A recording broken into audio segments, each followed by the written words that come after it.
আসসালামু আলাইকুম ওরহমতুল্লাহি ওবরকাতুহ।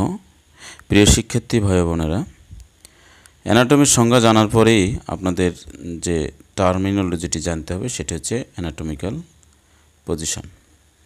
তো আজকে আমি সে বিষয়ে জানানোর চেষ্টা করছি। দেখতে পাচ্ছেন অ্যানাটমিক্যাল পজিশন কাকে বলে এবং পাশে ছবি দেওয়া আছে। ঠিক এই পজিশনে দাঁড়িয়ে থাকলেই এটাকে বলবো আমরা অ্যানাটমিক পজিশন। তো anatomical position is a position where the body is standing upright. anatomical position এমন একটা অবস্থান যেখানে শরীর upright মানে সোজা দাঁড়িয়ে থাকবে। ফেসিং ফরওয়ার্ড, তার মুখমণ্ডলটি সামনের দিকে থাকবে। পামস ফেসিং ফরওয়ার্ড, এবং তার হাতের তালুগুলো সামনের দিকে থাকবে।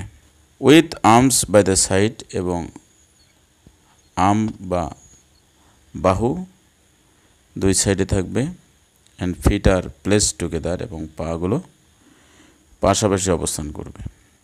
এটি হচ্ছে অ্যানাটমিক্যাল পজিশন, চিত্রে যেভাবে দেওয়া আছে। Thanks for your watching. আবারও দেখা হবে নতুন কোনো ভিডিওতে। আসসালামু আলাইকুম রহমতুল্লাহ।